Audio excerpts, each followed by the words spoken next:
Your Excellency, President Mohamed Ghazani, Chairman of the Africa Union Assembly, Your Excellencies, Heads of State and Government, Your Excellency, my friend, Ajay Banga, the President of the World Bank Group, Excellencies, distinguished ladies and gentlemen, good morning and welcome to Kenya.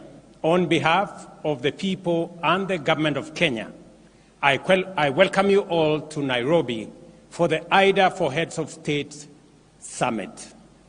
It is an honor for Kenya to host this IDA replenishment conference at this historic venue, the place where African heads of state recently united with a bold vision.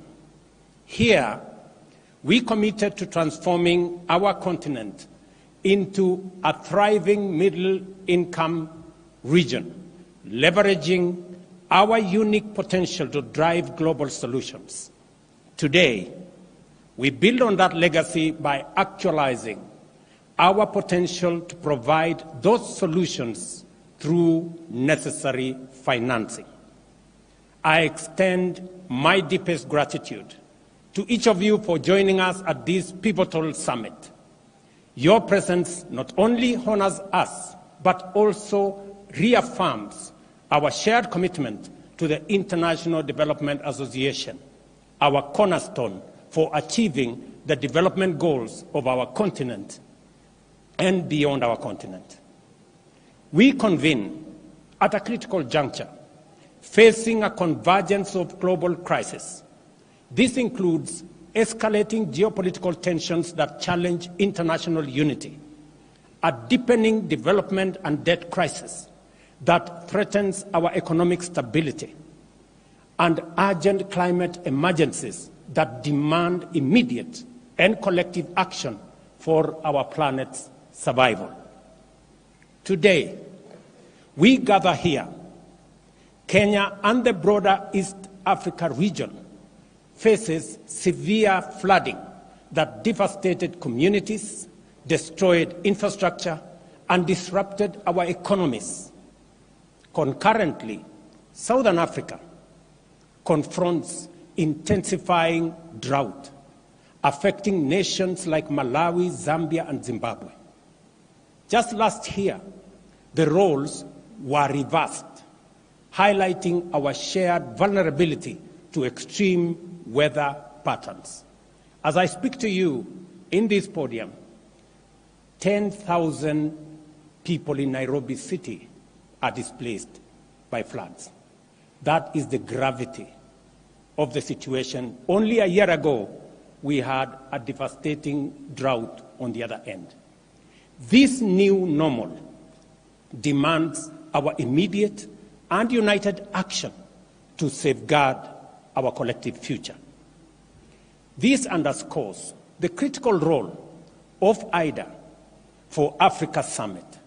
As a cornerstone of financing for Africa, IDA has directed 75% of its total commitments, nearly US $26 billion, to our continent in the last fiscal year, with African nations comprising 8 of IDA's top 10 borrowers.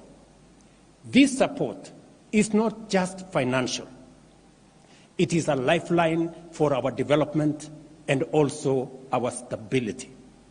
And your presence, personal presence, my friend Ajay Banga, in this meeting is a demonstration of the centrality of the discussions that will happen in this meeting and your personal commitment to this continent, which we appreciate. IDA stands out for its rapid and decisive action during crisis, distinguishing itself from other funding sources. Its demand-driven programs, combined with concessional loans of 40 to 50 years, empower borrowing nations to pursue sustainable long-term development strategies. And this is what we have been asking for: long-term, concessionary. We now want to discuss in this meeting scale, That is the only aspect that is missing in this configuration. And as Ajay Banker said, two things are missing: scale and design. Make it simpler. Now, more than ever, long-term concessional financing is vital. As many Africans and other developing nations face severe debt crisis, this financial strain hampers our efforts to combat climate change, transition to low-carbon economy, and adequately fund essential sectors like education, health, and social protection. We have frequently discussed the financial challenges that restrict our economic capabilities and reduce our investment in resilience and growth. High interest rates lead to unsustainable sovereign debt, complicate refinancing, and destabilize our currencies. Additionally, the rising cost of living, increased commodity prices, and supply chain disruptions severely impacting our food security, healthcare systems, and overall preparedness for response to crisis. Last year, we brought to global attention that African nations pay interest rates up to 5 times higher than typical World Bank IBRD rates. This year, the situation has worsened. Developing countries are now net contributors to the global economy, contrary to expectations of receiving net inflows. Projections, for example, for 2024 show a net outflow of $74 billion from IDA countries like Kenya and others to donor nations, while net financial transfers to developing countries have plummeted from $225 billion in 2024 to now a low of $51 billion in 2022. Those statistics are glaring by any measure. Given these conditions, sustainable growth remains elusive for African nations as we allocate more funds to debt service than to crucial sectors like education, health, and social protection. This financial strain was prevalent in 2/3 of African countries even before the pandemic struck. Notably, in 2020, 1 in every 4 sub-Saharan African countries dedicated over 17% of its public revenues solely to interest payments. The IMF reports that sub-Saharan Africa's ratio of interest payments to revenue has more than doubled in a decade, reaching nearly 4 times that of advanced economies by the end of 2022. As a result, over half of IDA recipients today face debt distress or are at a high risk of debt distress. IDA remains their most dependable source of patient capital, with every dollar of donor financing enabling an additional $3.5 in capital market leverage to amplify development impact. This endeavor transcends financial returns. It is about fulfilling our collective global aspirations. Africa's commitment to economic transformation, reducing poverty and inequality, and enhancing human well-being is essential and demands significant capital investment. Moreover, the global goal of achieving net zero by 2050 cannot be realized without Africa's active participation, a failure which would jeopardize humanity's survival, not just African survival, humanity's survival. It is imperative to understand with substantial investment in our vast energy resources, Africa can not only provide power to all its citizens, including the 600 million currently without access, but also significantly advance global decarbonization efforts. Let me say this broadly. If there was a case to be made for a win-win outcome, IDA is the best example, because everybody wins. The donors win, the recipients win. The donors win because it is an investment for them. For the recipients, it is an opportunity. In both cases, we have winners. The donors will put money in renewable energy, in energy in general, and we can continue world manufacturing and industrialization using African mineral resources, using energy that we have in abundance, and using labor that we have in abundance, and we can share the outcome of that industrialization with the rest of the world. By investing in IDA, we unlock 60% of the world's arable and cultivated land for food security and nutrition, not just for Africa, but for the globe. By investing in IDA, we unlock the human resource potential in our continent, Africa being the youngest continent in the world. Investing in education, in health, in social protection gives us the opportunity to provide 40% of the world's workforce by 2050. Investing in IDA gives us the opportunity to decarbonize global economy and provide for green growth. Let me say this. Our continent possesses 60% of the world's prime solar resources, and our untapped renewable energy potential exceeds 50 times the projected global electricity demand by 2040. However, realizing this requires a shift in investment strategies, with affordable long-term capital at scale being central. Our proposal and request entail a vision for an Africa-driven socio-economic development executed with transparency and inclusiveness, and our case is straightforward. Let me put it this way. Significant capital injection into IDA is crucial.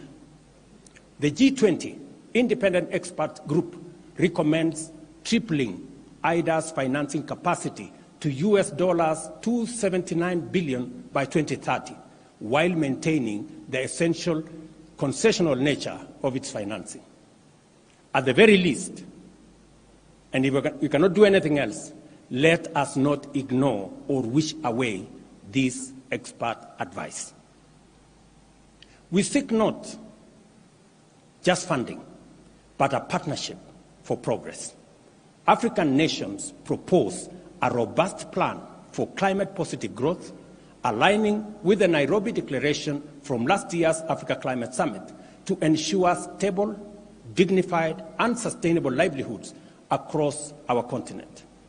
Africa is poised to transform its agriculture, water security, and energy access while creating job opportunities for over 4 million youths entering the job market monthly and expanding our small and medium enterprises as well. Central to these opportunities is our commitment to African-led initiatives. We aim to control our destiny, managing our resources responsibly and sustainably to drive Africa's industrialization agenda using our abundant energy, mineral, and human capital resources. Our commitment to transparency and accountability is in our socio-economic development plans, ensuring the efficient and effective use of IDA is central to our plan. We acknowledge the vital role of diverse stakeholders beyond governments and traditional donors committing to deeper and broader engagement to enrich our development outcomes. We are committed to empower the Africa Union Commission to make it fit for purpose, with capacity to engage the rest of the world on behalf of Africa. We are committed to reform the Pan-African Parliament to enhance oversight and accountability over the Commission and establish an African Court of Justice so that we are ready to engage with the rest of the world. Faced with the relentless challenge of climate change and escalating instability, our unity is our strength. Despite the myriad forces that threaten to divide us, we must remain focused on the ultimate goal, safeguarding the future of our civilization, the human race, and the diverse life forms that share our planet. Africa is eager to contribute to the solution. Our continent offers a viable and promising pathway to a future of prosperity for all humanity, harnessing our rich resources and innovative spirit. IDA's efficiency and effectiveness make it a unique force for good. Africa recognizes this, and we don't take it for granted. We are setting an example with our ambitious plan for structural and systemic reforms underpinned by steadfast commitment to tangible results, transparency, and a robust partnership. Given the enormity of the challenge faced by African countries and its global implications as collective emergency, we call on our partners to meet us at this historic moment of solidarity and respond effectively by increasing their IDA contribution from the $93 billion raised in 2021 to at least $120 billion in 2024. As we make this call, we as African heads of state and government commit to play our part by taking deliberate and robust actions to improve fiscal discipline, increase domestic revenue mobilization, develop investor-friendly policies, and enhance anti-corruption measures. IDA exemplifies the best of global cooperation, characterized by compassion, lasting dedication, and a fruitful collaboration. By fortifying IDA, we do more than just honor these values. We significantly enhance our joint ability to tackle global challenges. Let us value and expand the reach and influence of this vital resource. Together, let us be bold, let us be ambitious, and let us act with conviction. Thank you, and God bless you.